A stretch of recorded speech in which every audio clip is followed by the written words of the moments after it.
All right, welcome to Bet the Edge. I'm Jay Croucher here with Drew Dinsick, who's wearing a hat and looking like a supporting character in a film about something to do with fishermen.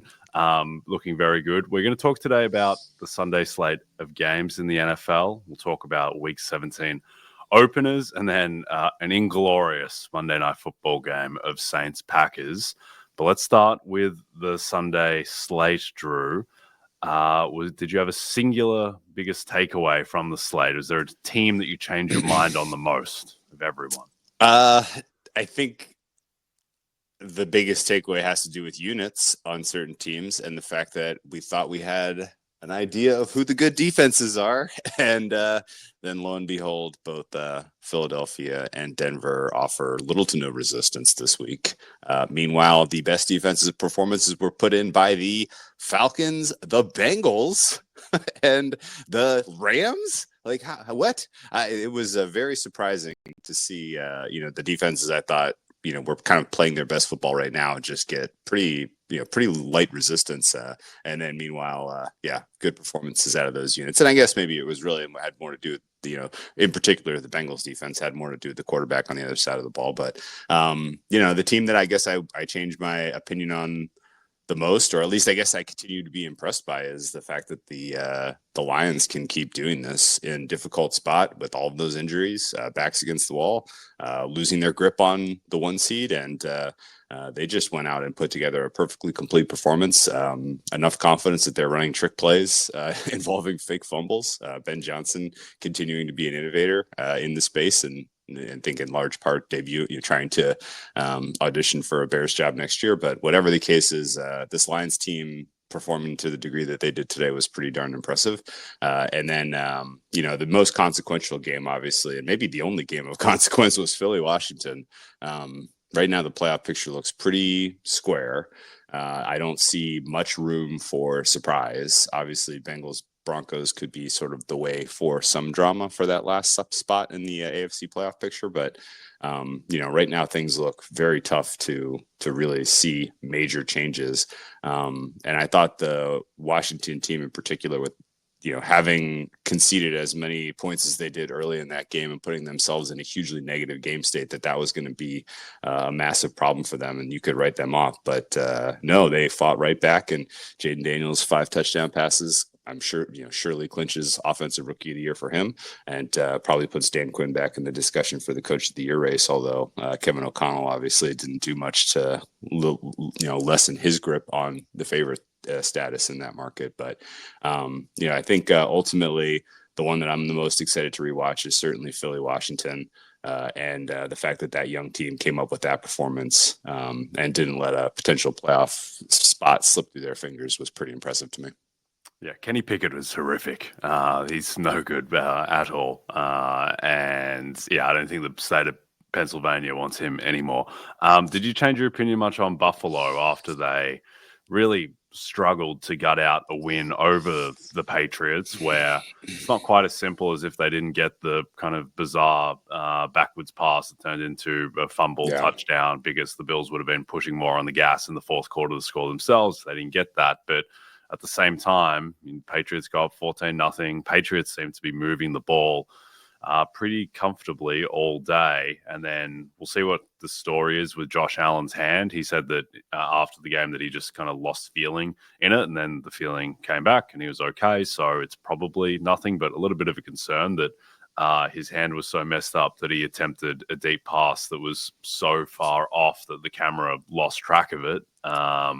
But did you change your opinion much on the Bills, particularly their defense, which kind of got gashed? Well, I played the Patriots thinking that they were going to get to 21 a lot easier than they did. I watched every snap of that game, and it took a lot of chances there late to finally get that team total for the Patriots home. After they were up 14-0, it was a lot going through my head of, with 14 points in pocket and a 14-point lead, how do the Patriots blow this cover? It's going to feel pretty miserable. And at times in the second half, it felt like things were going that way. The Ramondre Stevenson effort level in the third quarter of that game was like impossibly low. And then in that kind of final drive for the Patriots, where they ultimately get the touchdown on whatever was their 8th or 9th try inside the 10-yard line, the offensive line at some points, it felt like 2 or 3 guys weren't even standing up, and there were rushers from the Bills in the backfield. Before Drake May even had the ball in his hands. But it was.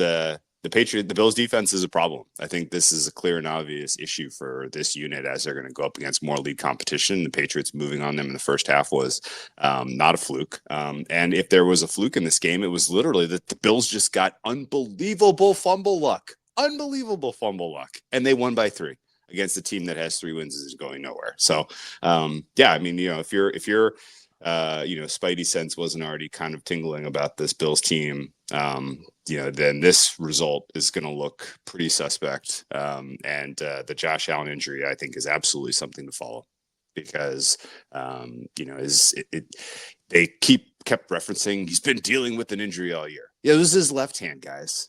Like, this was his throwing hand. Something was pretty clearly not right. And they kept talking about it being like a Charlie horse, or he's got his funny bone. He hit his elbow contusion. Like, and then they put the replay up 5 times. He lands on his left elbow. Like, there's some miscommunication here about what's going on. And I think, that this is, him being as important to the Bills' chances in their kind of right now, at least the equity that they hold in the market in the AFC is this is the most important story in football. I think ultimately Jalen Hurts will be back. That's probably the second most important story out of this weekend. But yeah, the Bills, and really what to do with them from a pricing standpoint, and should they be priced, 1-2 points behind the Ravens right now? I think that's reasonable. But if you were going to tell me over the course of the next month, one of these teams gets better, it's the Ravens in their defense, almost surely.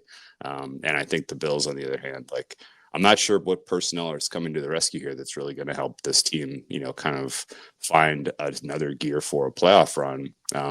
The only thing that I really am just in continuous awe about, besides the general performance level of Josh Allen, is the offensive line.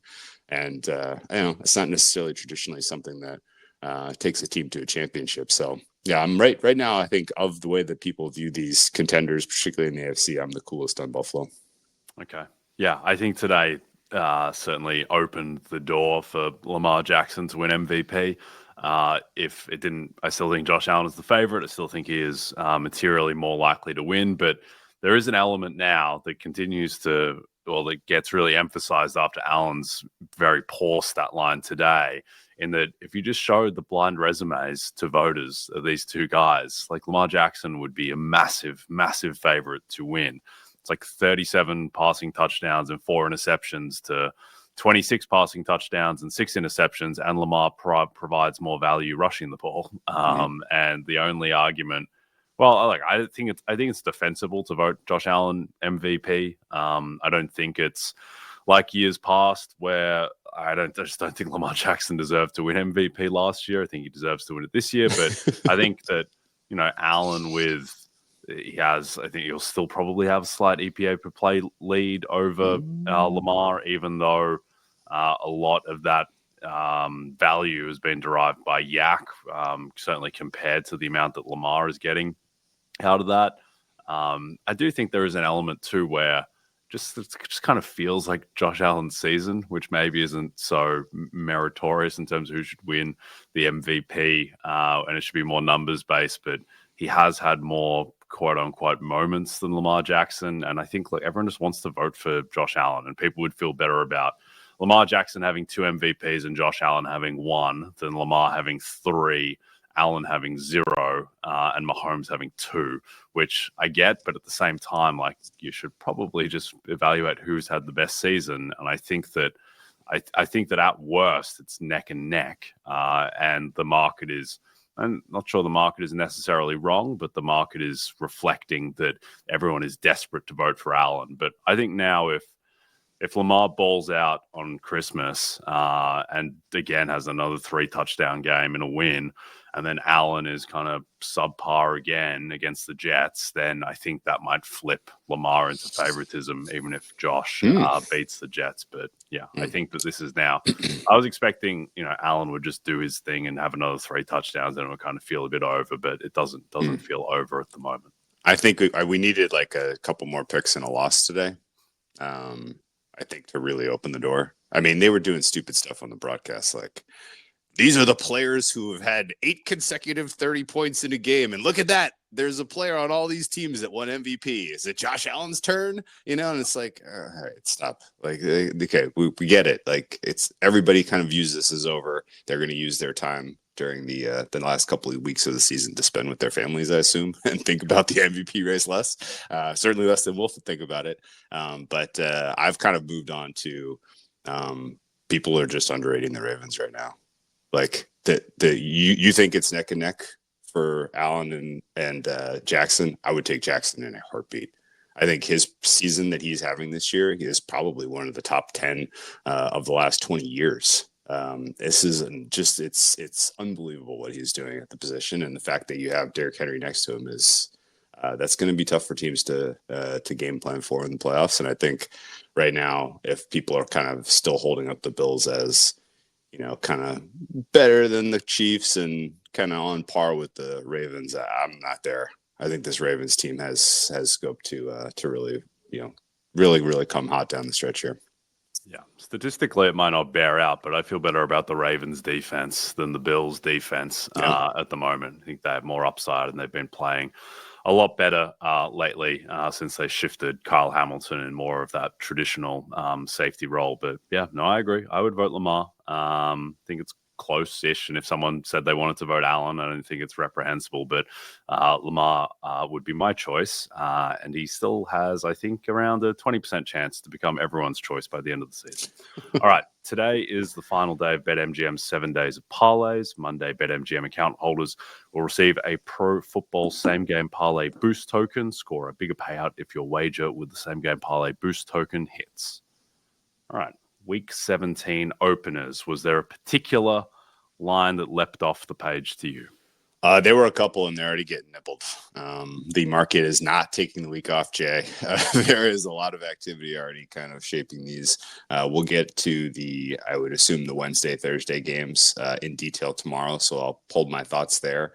But it's notable, I think, that the Chargers opened as a 6, and that came off 6 almost immediately. There is still enthusiasm to back this New England team, even though Ramondre Stevenson doesn't seem to want to play anymore.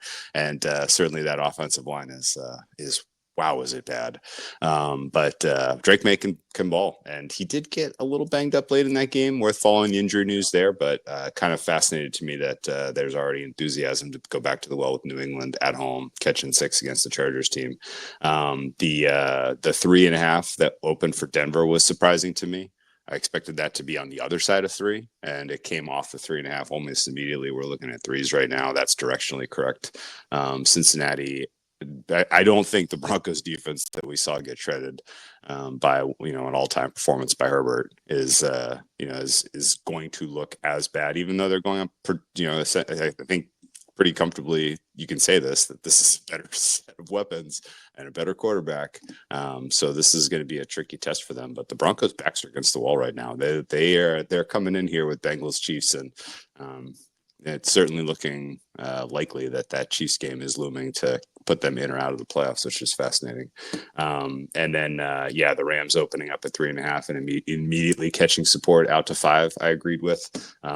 Rams offense, I think, left a lot of points on the field today against the Jets, and I think in general, there's not a lot that Arizona's going to be able to do to keep these guys in check at home in a good weather situation. So Rams getting bet makes sense to me on Saturday, and I think I'm probably going to have action in all 3 of those Saturday games on the Dogs in the first 2 and on the Rams in the nightcap. Matthew Stafford has had some atrocious throws in the last couple of weeks. He is not. He's getting away with it. Yeah, he's very much getting away with it. You take him out of the dome, and it's not. And even in I still, as much as I want to believe in the Rams and their upside, like having watched their offense against the Niners, against the Jets. Against the Dolphins, that's the one that really kind of sticks with me. They were just horrendous in that game. I worry about how much upside they actually have. But I mean, the market's pricing them as a team that's 2 points better than your average team, and those type of teams typically don't make the Super Bowl.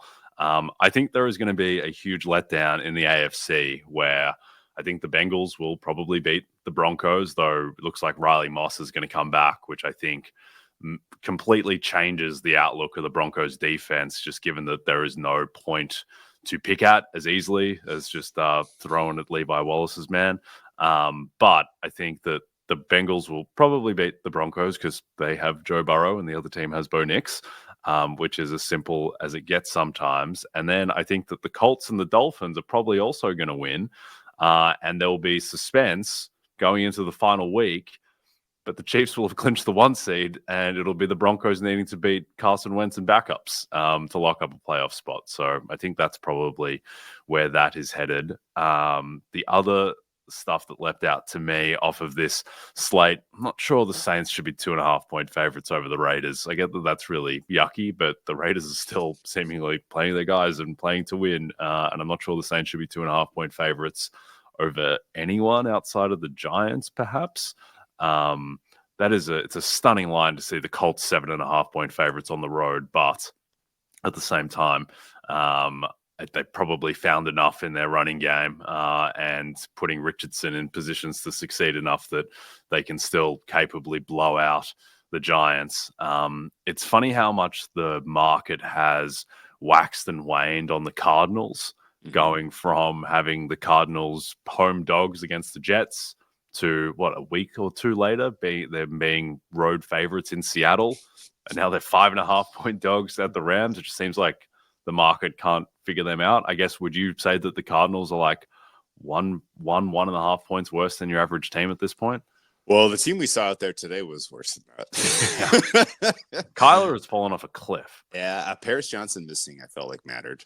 Yeah. That's one to track. And yeah, I mean, like that was such a deflating season's over is lost. I mean, yeah, maybe you can get this team up to play spoiler, maybe. But it's not even really playing spoiler because this game actually doesn't matter that much for the Rams now. It's still going to come down to beating Seattle in Week 18. I don't know, man. I think without Paris Johnson out there, and just sort of the kind of complete lack of vision and ability to utilize Marvin Harrison Jr., which is the kind of the key obvious thing that stands out with these guys. Like, they got to search for some answers offensively in the offseason. I don't think this is getting fixed in a week, and I think -3 is probably right. Yeah, I think it's very reductive, and it's been brought up before, but just watching the game today, it's a real problem that Kyler Murray's 5'10". Like, it just is. Like, he just can't see over the defenders and get his arm extended enough on some of these throws. And obviously he has other strengths and he can leverage his lack of height in other ways that are beneficial, but it's a problem, and it's going to lower his ceiling. And he's had some of the worst picks and worst plays over the past 4 to 5 weeks. After he was like, I mean, when they were, 6-4 or whatever, like he was like going to be a down ballot MVP candidate. He was leading the league in QBR. And now I think it all started with that terrible pick 6 in Seattle. And then after that, he's just had some of the most mindless throws. Still think this is karma for Jonathan Gannon just not going for the touchdown in Minnesota and kicking the field goal there, because that was the point where I think if he just goes for that and they get it, then all of a sudden they're in great position to, still potentially win the division if a couple other things go their way. So, it has fallen apart in a big way for the Cardinals, but I think that it will be the best spectacle seeing the Rams as the representative of that very strange division in the playoffs. Yeah, hallelujah. All right. It's a critical matchup in the nation's capital with NFC playoff implications on Sunday Night Football. Catch the Falcons as they fly north to battle Jaden Daniels and the Commanders. Coverage of the matchup begins at 7 p.m. Eastern on NBC and Peacock. As you all know by now, we've teamed up with BetMGM this season. We'll be using BetMGM lines to make all our picks, and we'll have special offers for our listeners each week. If you haven't signed up to BetMGM yet, use bonus code BETEDGE, and you'll get up to a $1,500 first bet offer on your first wager with BetMGM. Here's how it works. Download the BetMGM app and sign up using bonus code BETEDGE. Deposit at least $10 and place your first wager on any game, and you'll receive up to $1,500 in bonus bets if your first bet loses. Just make sure you use bonus code BETEDGE when you sign up.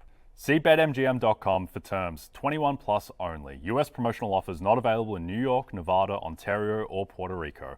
Gambling problem? Call 1-800-GAMBLER. Available in the U.S.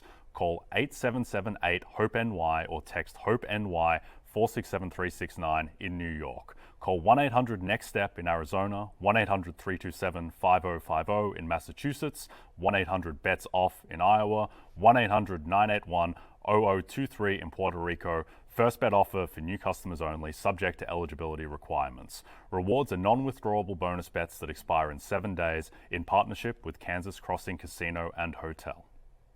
Don't forget, if you haven't signed up for BetMGM yet, use bonus code BETEDGE and get your $1,500 first bet offer today. Okay, let's close out with Monday Night Football. We'll try to find things to say about this matchup. Saints are 14-point dogs. In Green Bay, the total is 42.5. Drew, what is the best way to attack this beautiful game? Oh boy. Well, the total is 42.5. My numbers say it should be 44.5. So over. And I guess the way I would defend my opinion there is the Packers offense is pretty obviously to me a top 5 unit right now. Their offensive line is playing top 3. Their skill position group is diverse and impossible to defend, even if you are at full strength. Jordan Love is playing at a top 5 level, in my opinion. Matt LaFleur is coordinating the bejesus out of this offense. Josh Jacobs is having a phenomenal season and is absolutely in his prime right now. So I would say that this Packers team is going to get into the mid to high 30s. The Saints defense is absolutely not a unit that you want to go to war with on the road in this type of a spot. And I think they are prone to giving up explosive plays in the passing game. And just in general, are going to concede pretty softly here in a game that might end up actually feeling a little bit more high paced. On the other side of the ball, there are certain things that I liked about what the Saints offense was doing in the second half of their last contest, to the point where I feel like Ritter can at least give you a decent enough of a baseline performance here that this isn't sort of one of those games where it's 34-3 and you're pulling your hair out. How in the world am I not going to get this over? I think the Saints are going to get into the teens. I don't think that the market is reasonably pricing the Green Bay offense the Green Bay defense right now. The market would make them the 4th best in the NFL. That's not correct. And granted, maybe our run of late of calling defenses good or bad and being proven immediately wrong will come to an end, and the Packers defense will look suspect in this one. But I can't believe that they're 2.1 points, generic points for the defense. Right now by market. This is much more like a neutral defense at best, in my opinion. And I think the pass rush has shown some spark lately, certainly last time out. But to me, at least, looks susceptible to also giving up pretty explosive plays. So you have two offenses that I think are likely to move the ball in chunks. This could be like one of those sort of lower success rate, but higher a higher explosive play rate type of game. And to me, at least, that spells points more so than the market, having this around 42.5. The market itself for the side has been interesting here, as there was at one point a very sincere effort to back the Packers to push this to 14.5 before coming back down to earth a little bit. And you're looking at basically flat 14s right now. I don't know that I have much of an interest in taking the points here with the New Orleans team that is playing for nothing, but certainly I get why there was an initial push for the Packers. I think 14's right, though. Yeah, I think to me, the only interesting thing about this game is it's always been interesting to me how basically alternate spreads are not priced based on profiles or variance aspects of individual teams. It's basically like, all right, what is the spread? What is the total value? And then we just derive the alternates off of that and apply it uniformly to every other team that has that spread and total value in a different game. So like, the alternates for take out the element of the total, but the alternates for Pats Bills and Saints Packers will be pretty much priced the same way because they're both 14-point lines. Now, saying this with the benefit of knowing that the Patriots did keep that game close, but I would say that it is much more likely that the Packers blow out the Saints by 30 points than it was that the Bills would blow out the Patriots by 30 points because of the profiles of these teams and how they play, where I think Drake May is just more able to play from behind and be able to put up points against the bend but don't break defense. And I think that so much of the Packers, I think that the Packers have a relative dependence on playing with the lead because I don't think subjectively, I don't think Jordan Love is nearly as effective when you know that he has to drop back and pass. And I think that so much of the Green Bay offense is great because they can run the ball and play action pass, deep shots off of that. And all of that is easier to do when you're playing with a lead. And I don't feel great about Spencer Rattler coming from behind and when the Packers know that he is having to throw. So that would be my look, is that watching the game live, if it is getting out of hand, and then looking at alternates on the Packers, because I think their profile in this matchup lends itself to the game potentially getting a little bit wild on the scoreboard. Okay. I will note that there's kind of a couple of defensive injuries for the Packers that are going a little under the radar. No Quay Walker in this one. I would be surprised if Jair Alexander plays. I know that there's rumors that he's going to go, but if you're not going to get, kind of high level play out of him regardless, in my opinion. So I would just consider him likely to sit more. Javon Bullard out. These guys, they all matter in their small ways. And so I think ultimately the Packers could they could concede enough that this gets interesting. Okay. I've watched a strange amount of New Orleans Saints lately. I don't understand how their D-line was so effective against the Commanders in disrupting the Commanders' offense, whereas the Philadelphia, I guess Jane Daniels was under pressure, but still, his ability to have so much more success, particularly when you strip out the variance of turnovers, to have so much more success against the Eagles' defense than he was against the Saints' defense is a little bit weird. But the Saints, I just don't really believe in Spencer Rattler. And I think that he is going to be in some trouble against the opponent Packers defense that is missing bodies, but is still pretty opportunistic. And they have enough ball hawks out there, specifically Xavier McKinney. So I think the Packers should take care of business pretty easily here. All right, we are done for today. Don't forget to check out NBCSports.com for more information to help you with your wagers. Thanks to those of you watching on the NBC Sports YouTube channel. If you're listening to us in podcast form, don't forget to rate and subscribe. Also a reminder to find all your favorite NBC Sports shows on Amazon Music. Just head to amazon.com/NBC Sports. From myself and Drew, we'll see you soon.